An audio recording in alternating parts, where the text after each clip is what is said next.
Well, this turn was one of considerable tactical effort on my part, and not so much on the politics or the diplomacy.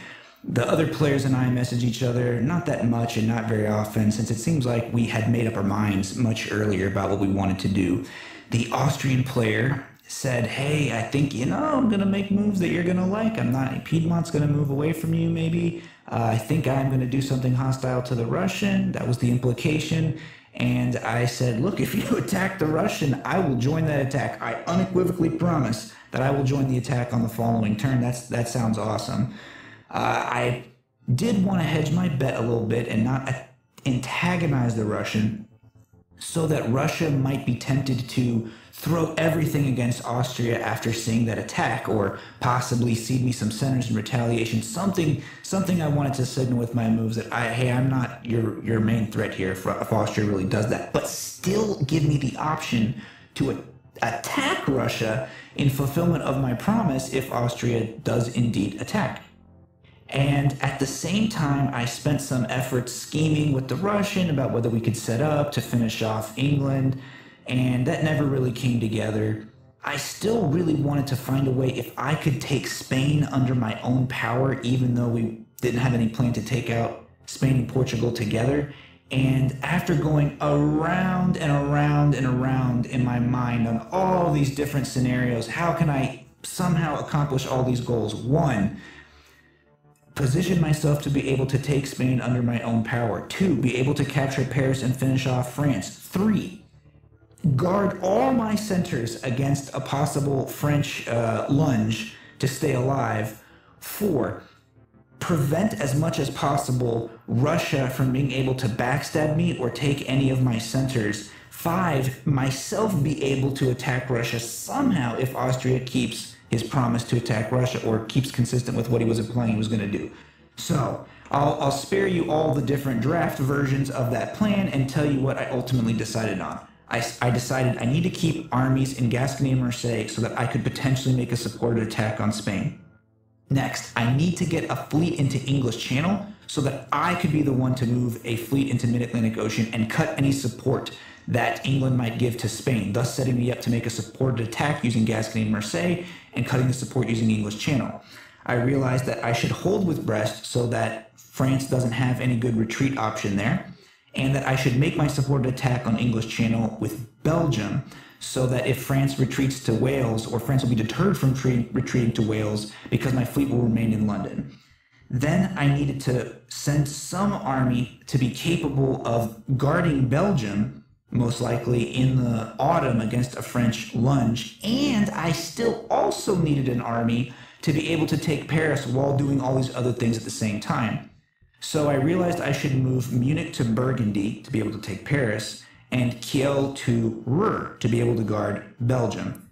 The worst case scenario in my mind is the French retreat to Picardy, because that would give France the option to move to either Brest or Belgium, and I'd have to guard against both while also getting Paris using one of my units. And remember, the fleet in English Channel that I want to have and the army at Gascony and Marseille, those were all accounted for in my plan for taking out Spain. So that's using up most of my units. And I talked to the Russian player and got the agreement that I would move my fleet in Edinburgh to North Sea. I said that I would use my fleets to support it. I said that to scare the Russian away from maybe moving to North Sea or supporting France to North Sea, some kind of small backstab. I wanted to deter that, but actually I'm not going to support it. Hopefully that update, quote unquote, update to my orders will not come across to the Russian as too frightening. But in any case, moving Edinburgh to North Sea will guard against France moving there at the least, as long as Russia doesn't support it. And I promised Russia I'd move out of Edinburgh, and I want to keep that promise. And I got the Russian player's agreement that I would not move my army to Denmark, and Russia would move his army at Sweden to Norway, and then we would demilitarize the area between Denmark and Sweden. If I'm wrong about that, if Russia interferes with my ability to move to North Sea and move Sweden to Denmark, I lose Denmark. There's no way I'm going to be able to defend it, so I'm taking a significant gamble there. But I think that because I simply said I would not move to Denmark, I didn't specify what Kiel was going to do, I think that that it won't occur to Russia to make that move. That's what I'm hoping. It's a big gamble, but I'm hoping that will work. And of course, I'm going to bounce Russia and Silesia. That's something we agreed to very early in the turn. Russia asked me, hey, can we do that bounce? I said, yep. So I'm going to use Berlin to make that bounce. At the end of the turn, if everything goes according to plan, I will actually have extremely few units capable of fighting Russia. I'll just have an army in Berlin. What I'm hoping this will achieve is that I will give up Edinburgh to Russia. Russia will see that I'm giving that up. I'll be able to capture Paris. France will get no replacement unit, and I'll be able to make that attack on Spain, and hopefully England won't see it coming, since I haven't done anything that's inconsistent with what I said I would do with England. Hopefully Austria won't be moving Piedmont to Marseille, or maybe even will be gone from Piedmont altogether, which is something the Austrians said might happen, in which case I can support Gascony to Spain with Marseille and know that it's going to work because I'll cut the support using the English Channel. And by moving so far out of position against the Russian player, I will cause the Russian to feel very safe about how I'm playing. Hey, the German player's kept all his promises, the German player's very friendly to me, and therefore the Russian player will throw everything against Austria, use the new build against Austria, or if something bad happens, really bad happens, maybe Russia will try to cede me centers, and I'll be able to fulfill my promise to quote-unquote attack Russia, because I'll have, with just a unit, I'll say, okay, I'll throw Berlin or maybe my fleet at North Sea against Russia on the autumn turn, fulfilling that promise to Austria without having scared Russia. So Russia may not see it coming. Then if I get the two builds like I'm hoping, one is my leftover build that I never got to use last turn. The other will be the build that I'm hoping to get from capturing Spain. I'll build two units to fight Russia with, and having totally mopped up France and reduced England to just the one unit, I'll have a total free hand to be able to mop up the north. This is, I think, a significant gamble. It is. I'm moving everything in one direction, pretty much, and it's a direction that is away from the Russian player, who is very strong. If I'm guess wrong about what the Russian player is going to do, if I've been tricked and I'm about to be backstabbed, I'll be in pretty bad shape because I'll have moved everything out of position. However, if I'm right, if these moves work, then I will be in position to capture Spain, one of the critical centers that Germany needs to solo win, that's very far away and hard to get. And I'll have a decent position for getting into Portugal later on. All those centers that Russia has in Great Britain and Scandinavia, even St. Petersburg, if I backstab Russia correctly, I'll be able to wipe all those out. Russia only has 2 fleets in the north, and whichever side or power has the most number of fleets in the north, that player usually has the ability to dominate the entire north because of how many sea zones there are and whatnot. Russia's 2 armies will be quite useless when Russia's on the back foot. If that all works, then I'll be in a really strong position, especially if Austria and Russia start fighting for a little bit before I really have to get involved. That can cause emotions to run high, or Russia to try something desperate. All those make it possible for me to get closer to a position to solo win. So when I think about it in those terms, I'm risking my supply center at Denmark.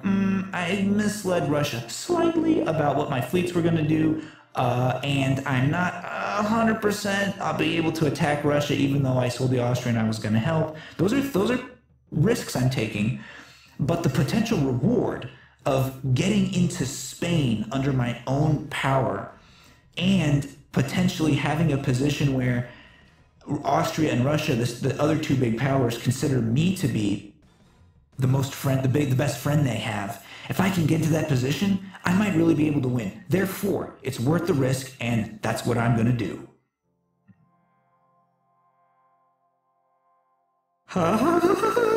Yes! I'm stunned at how perfectly these turns are working out for me. All my moves worked, everyone kept their word for me, my position's incredible, and I spent much of the turn scheming on how can I somehow convert these really good turns into a situation where I'm able to win. It's more and more on my mind that it's possible for me to win this game. I definitely don't think that I can be easily cut out of a draw, to say the least. And the players could tell that this was a turn of tremendous importance because the amount of press that we sent each other seemed to be significantly higher. Not only did I get a flurry of press from lots of different players, that went back and forth. We had really deep conversations about what the end of the match might look like. And I heard from at least one other player that they were getting a lot of press. And, you can just tell that something big is about to go down when the players are messaging that much, especially really close to the deadline, which on Eastern time is close to midnight. So where do I begin? Well, the English player figured out that, all right, the writing's on the wall. I can get knocked out of Iberia pretty easily. It doesn't seem so safe for me here. Since I could hit I could hit Mid-Atlantic Ocean with English Channel and support Gascony into Spain, and there's nothing anyone can do to stop me from taking Spain this way. England probably also imagining that Russia might help me into Mid-Atlantic Ocean. So England came to me and said, hey, look, I see I can't survive in Iberia if you're going to take me out. So what about I move Mid-Atlantic Ocean to North Africa and Spain to Western Mediterranean and nuisance Italy. In return, you don't immediately take me out, but you will get into Mid-Atlantic Ocean, obviously, and you can take those centers at any time you want. And I analyzed that and thought about, is that a benefit to me? Do I care if Italy is nuisanced? I asked Russia what he thinks of that. I asked Austria what he thinks of that. And I don't care. I just wanted to know what they thought to see if I could get anything out of the situation. And the Austrian, of course, said, well, just finish him off. Just take that guy out. There's not really much of a benefit if Italy gets nuisance. Yeah, I don't want Italy attacking me, but I also want Italy to help me against the Russian. The Russian player, of course, was all over this idea, because if the English player menaces the Italian, then the Russian stands a pretty good chance of being able to defend against the Austrian in the south, maybe even overcoming him, and strongly encouraged me to make the deal. I didn't impress it too much, so here's what I did. I told England, yes, I take your deal. That sounds like a great idea. I'm hoping that England moves Mid-Atlantic Ocean to Western Med and to North Africa and Spain to Western Mediterranean, vacating all those centers so that they are mine for the taking. I hope that happens. I told Russia I'm taking the deal so that Russia maybe cooperates with me on it and doesn't try to attack me this turn or anything like that. But I told the Austrian I am definitely taking Spain. The great part about accepting this deal is that no matter what I want to do, if I want to accept a deal with England or I just want to attack, it benefits me if England makes those moves. So of course I want England to make those moves.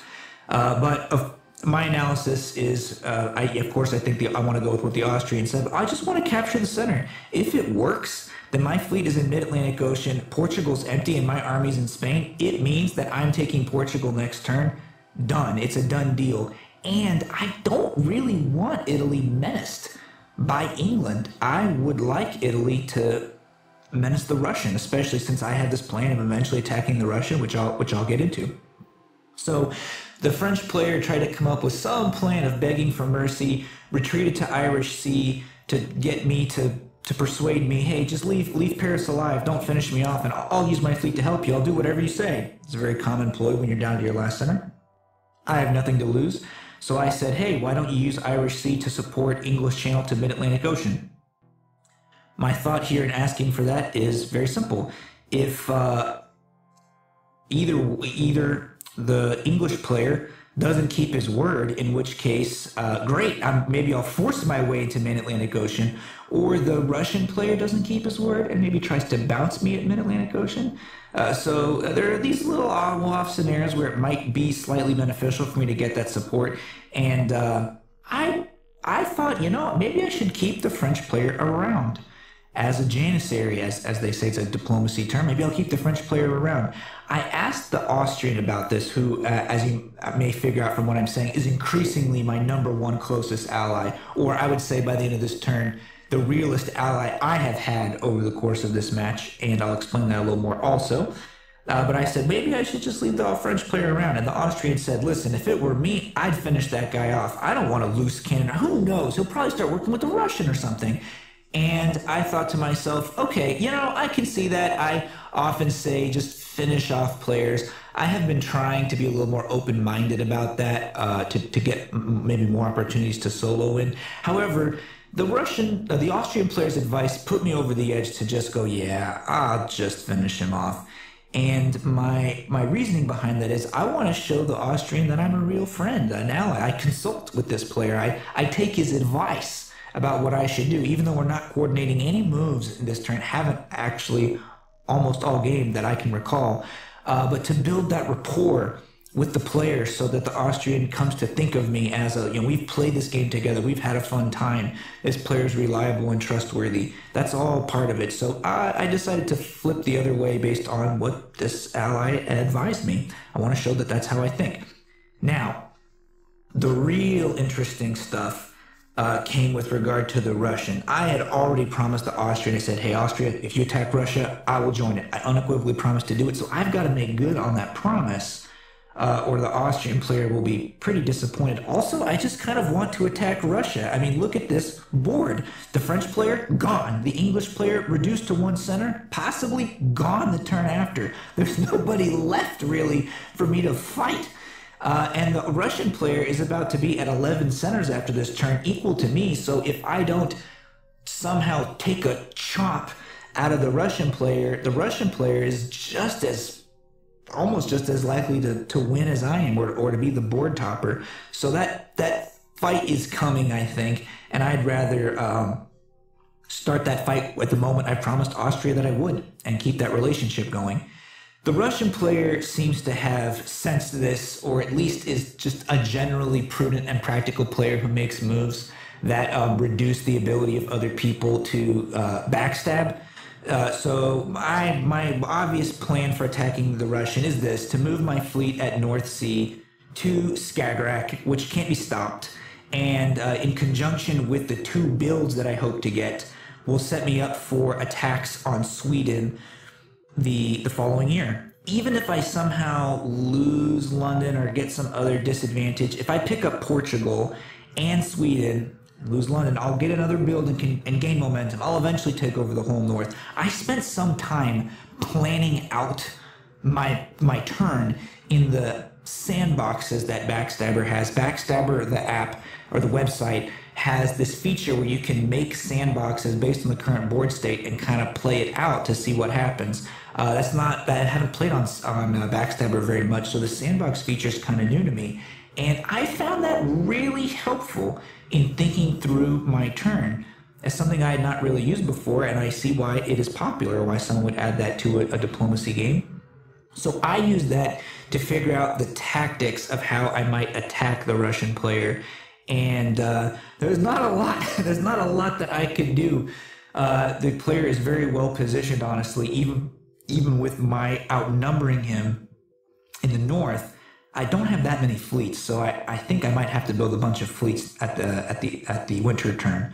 But anyway, I'm going to move my fleet at North Sea to Skagerrak and my fleet at London to North Sea to backfill. The Russian player said, hey, I really want to bounce in North Sea. And I thought, yeah, that's a really good move. You should ask for a bounce in North Sea. I can't, what could I say? I couldn't think of anything that wouldn't set off his backstab spider sense if I said, no, definitely don't move to, I couldn't think of anything. Why would the player not move to North Sea? No matter, if we're working together, he should move to North Sea because it doesn't hurt me in the scenarios that I was selling the Russian falsely that my moves would be. There was nowhere in it where moving Norwegian to North Sea would somehow interfere with the plan. So I know Russia's going to bounce London at North Sea, which I think, darn it, this player is really smart, and it is not going to be easy to take him down. And I'm certainly getting almost nothing out of backstabbing here. Normally I say, when you backstab someone, you kill them dead. Don't backstab somebody that you can't devastate. Here I'm backstabbing someone not over 1 supply center, but actually for 0. I'm backstabbing a player and gaining 0 supply centers out of it. I actually expect the Russian to get a build this turn, and that may give you some idea of just how tactically savvy this player is and how out of position I am for making an attack. But nevertheless, having played out the scenarios in the sandboxes, I think, okay, this can work. As long as nothing crazy happens, like the Austrian doesn't attack me or whatever, doesn't change sides, I will eventually be able to gain some momentum against the Russian despite this backstab not being very good. I'm also leaving my army in Brest to prevent an English retreat in the off chance that England does hold with Mid-Atlantic Ocean and France successfully supports me in. I think that's really unlikely. I believe the English player is moving to North Africa and Western Mediterranean, but if the English player retreated to Brest, that would be devastating to my plan, and it's a risk I'm not willing to take. I thought about it really hard. I did. I went back and forth for maybe half an hour on just this idea, whether I could use Brest to take Paris and therefore move Burgundy to the east, whether it was worth that risk to get a little bit of an advantage in positioning. And I decided no, that the value a loss if I'm wrong about the English moves and if I don't get that build from England, I could. It's sickening to think about. So I'd rather just finish England off as best I can, or guarantee that England can't have more than one center after this turn. I'm going to use Burgundy to take Paris, which means that only Ruhr is left to move east, and I'll move it into Munich as far east as I can get it because I want Kiel and Berlin open to build fleets. This brings me to the other part of the deal I had with the Russians. The Russian player proposed that we bounce Berlin and Warsaw in Silesia, which is something we'd already done and is a reasonable move, and I agreed to it, but it was a bald-faced lie. I have no intention of bouncing Russia in Silesia. In fact, I turned around, told the Austrian that I had agreed to the bounce, and I said, use that information as best you can to somehow get a tactical advantage on the Russian. I kind of wanted the Austrian to move to Warsaw, as I think that Russia will move Warsaw to Silesia and then Warsaw will probably be open, and Austria would be able to move into Warsaw and prevent Russia from getting a build. The Austrian player says, nah, I think the Russian's going to hold with Warsaw and just let you move into Silesia. So I'm going to attack Ukraine. We have a bet going as to who has the right read on the Russian here. Well, we'll find out. But whoever turns out to be right in this bet has to give a kudos to the other in their after-action report, or in my case, my vlog. So I expect the Russian to move to Silesia. I definitely don't expect the Russian to move to Prussia.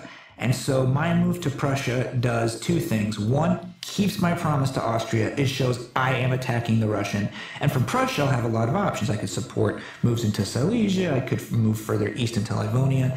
And something else that's pretty important, I think, is that I'll have both Kiel and Berlin open for builds. I'll likely build 2 fleets, bringing my fleets in the north up to 5. And with my own 5 fleets, and the 1 French fleet gone, and England reduced to just 1, and the Russian only having 2, I'll be the clear dominant power in the north. So as long as I can guard my soft underbelly long enough for those fleets to work their magic, I'll take over the entire north, almost inevitably with that sheer number of fleets. That's what I'm thinking this turn. Boy, there's a lot of things that could potentially go wrong if I'm guessing on this plan, but nothing devastating. I am for sure going to take out France. I am for sure going to get Spain no matter what.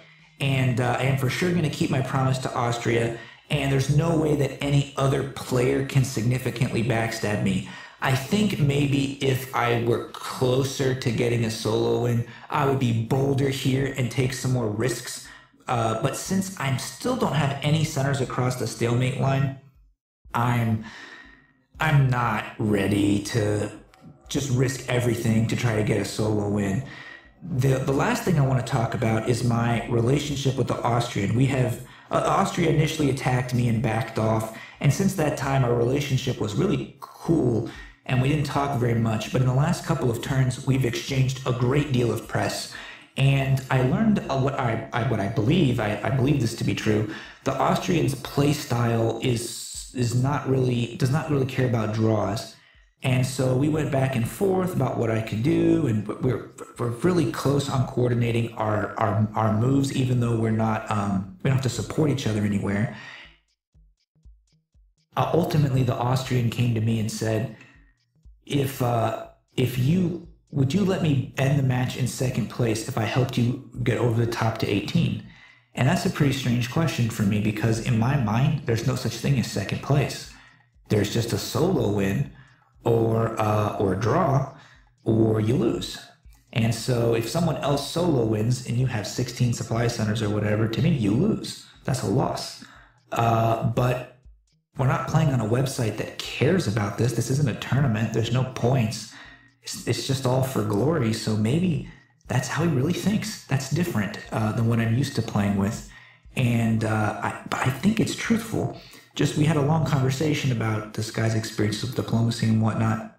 He even wrote a little message about how I had played this game honorably towards him, and that I had clearly pulled off some incredible feats of diplomacy, that maybe I'm deserving of the win. And I said, okay, if you want to try to help me win this game, I won't say no to that. I will meet your offer. I will accept. I'll help you come in second place. We'll see if that is true. It could just be that the Austrian is saying anything he can think of to try to get me to attack the Russian. If you're ever watching this, Austria, I was ready to attack the Russian no matter what. I didn't necessarily need your encouragement, but I wanted it to seem like, you had bargained for it so that it would draw us closer in our relationship. But also, the relationship that we have right now, are the messages we're exchanging about how we want to approach Endgame, how we approach our alliance, the deals and stuff, that's all genuine. There's nothing, I don't have to be false, because we're speaking openly about my ambition to get a solo win here. As far as how I will achieve that tactically, I think I can take over all of Iberia, France, England. I have all the centers I already have. I can kick Russia out of Scandinavia and then inevitably get up to St. Petersburg, but that only brings me to 17. So where that 18th supply center comes from, that's quite challenging. Could it be Tunis? That seems kind of tough, but it's possible if I have so many fleets. I think the problem with that is the fleets are going to wind up out of position later, even if I pull everything off like I hope. And it could come from Warsaw or Moscow, but probably the Austrian wants those centers. So even though I'm feeling pretty good right now, the challenge of getting to 18 is always a pretty steep one, and I'll have to see how the situation plays out. Good luck to me. Hoo-wee. Okay, the Austrian player moved to Warsaw, which I did not think that he was going to do, but I thought it would work, and apparently so did he. So he stole Warsaw from Russia in a surprise move there, and that means that Russia did not get a build. That's awesome. Everything else worked out as I predicted, and I'm kind of kicking myself a little bit that I didn't have the guts to leave Brest open so that I would have an army in Burgundy better positioned for this fight against Russia. But what's done is done. So I'm going to get 2 builds. The Austrian's going to get a build, and the Russian doesn't get one. That's incredible. It means that this fight against Russia has been jump-started significantly, and I should have a decent chance of grinding Russia down. France is gone. England's down to 1. The curiosity for me this turn is, what is Austria going to build? Will Austria build in Vienna or Trieste, and what does that signal? And for me, I already planned to build 2 fleets. I did talk to the Austrian about what I should do, and the Austrian did ask me to build an army. We did not have a lot of time conversing about this, but I explained that I'm going to build the 2 fleets like I initially thought. I played it out as to whether I could somehow get away with building an army and using that army against Russia and sending only 1 fleet. I used the sandbox feature on Backstabber to test it out, and it was really difficult to think of a scenario where I could somehow actually conquer a center from Russia where I don't send 2 fleets in that direction. I played out a bunch of different scenarios. I spent some time thinking it through. Is there some way I can comply with Austria's request to build an army and yet have enough resources to fight Russia? And I could build an army and send it to Denmark, but that doesn't really accomplish anything. The fact that it's an army does not matter. I mean, I guess it could trick Russia into making the wrong move. That's about it. But then later that army wouldn't be as helpful in taking over the north.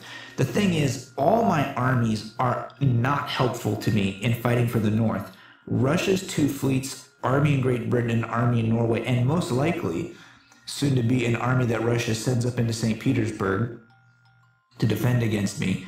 those units, those armies are able to fight for Russia and defend. My armies are not able to go on the offense unless I can get them up into some position somewhere or convoy. So this means that I'm actually kind of fighting with one hand behind my back, because this army in Brest and Paris and so on, none of those armies are going to help me against Russia, even though I have these good positions. I might even move Mid-Atlantic Ocean back to English Channel to help defend London a little bit, or to set up for a convoy onto Great Britain.